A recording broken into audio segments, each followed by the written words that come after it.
Welcome to a review of Smashed by Junji Ito. This is a short story collection that came out about a year ago, and I got it right when it came out, but I had a couple other books that I was wanting to read first, and so I finally, a year later, got around to this, but it was incredible. Like always, this is a collection of short stories, and like always, all the stories in here were well written, and they were all very creepy. Like always, he has a bunch of incredible visuals in this, just make my stomach turn. I didn't like it as much as Shiver. I think Shiver is the better collection, but it's better than Fragments of Horror, which is another one of his collections. But this was absolutely incredible, really fun stories in here, and I just wanted to review a couple of my favorite ones. These two, I think they were back to back actually, were my two favorite ones. This one right here being Roar, or Rar, I don't know, but Roar right here. This is a really fun story, and this one is these two friends. They're going through, they're just taking a hike, so they're going through these woods here, and they see this. They see a bunch of people floating downstream, and they're like, "Oh my goodness, we gotta help these people."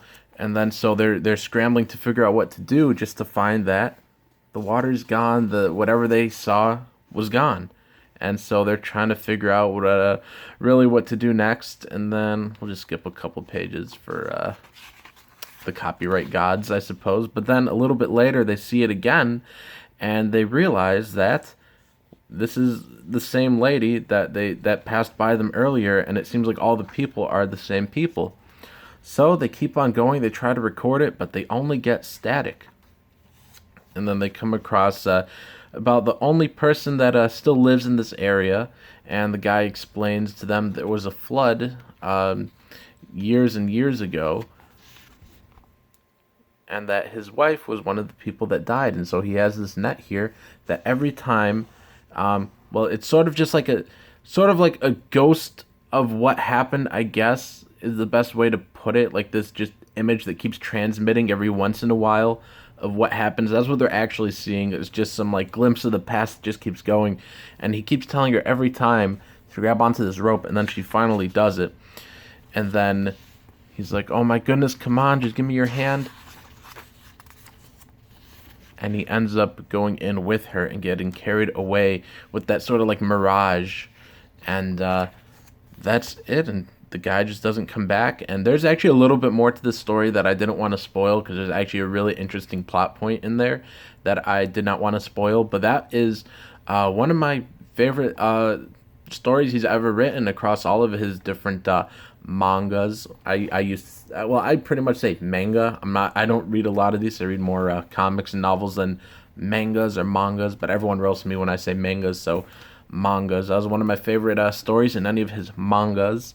But the next one right after that one is called Earthbound, and this is an incredible one because horror has been pretty moral, I guess, since pretty moral by tradition, and it kind of encases that perfectly here. So basically, what happens with this story is these people just start standing kind of weirdly. Just random people start popping up in these random places, and no one could really figure out why. So there's police trying to figure out what's going on. Like, come on, stop doing this. Why are you just standing here in these public places? Like, people are just standing kind of oddly, and no one could really figure it out. And so there's this girl right here that works with this company that they basically are trying to care for these people, help them through whatever it is that's going on. Maybe it's a mental illness sort of thing. And we'll skip a few pages here. And basically her creepy boss dude is trying to ask her out, but she says no. And he asks her why she's always moving, because she's moving to a new place. And then when she gets home, she finds that her boss is standing there. Her boss is part of the organization that they try to help people that have this earthbound problem, is what they're calling it. And her boss is now earthbound, and so she's asking him, like, is this a joke? And he's like, no, it isn't. He actually has the problem. And we'll skip a few pages, and she's okay. So then she starts to tell him about this time there was an intruder that assaulted her, and then she started to move quite often after that because it really bothered her, and she just always just imagined this man would track her down wherever she moved next. So that's why she's always moving and moving. And then right here we cut to this other scene where these people are trying to help this earthbound man, and then bam, his head falls off. It's he's made of stone.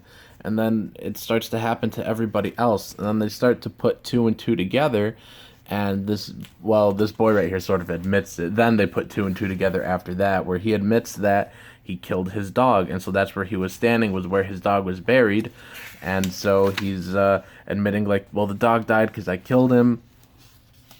And then it starts to be revealed, like, this dude standing right here where there was a drunk drive or a hit and run, and he was guilty. And then there's this lady here where she killed her baby, and then people standing by dead bodies. And then, she kind of puts two and two together that it was her boss who had been the one that attacked her. And so it is a very moral story. That's what I like when they're moral tales like that, like Tales from the Crypt. Those old EC comics have those morals, and I think that's some of the best way to do horror is with those morality tales. But this book is it's definitely worth the $23. It's worth $40, honestly. It's an incredible collection. I love Junji Ito. Let me know some other horror mangas that I should read. I've read a lot of Junji Ito, but I don't really know any other manga artists or writers, so just let me know what you guys recommend. Also, if you like horror mangas or horror comics, I have my own horror comic down below in the description called Secret Comics Presents. It's an anthology of 4 short stories written by me and drawn by the fantastic Jason Robinson. So that's down below in the description. And I also have some different horror books I've written that are on Amazon down below in the description. So if you guys like to read horror, then I've got you covered down below in the description where you can get all of my books. Have a fantastic day.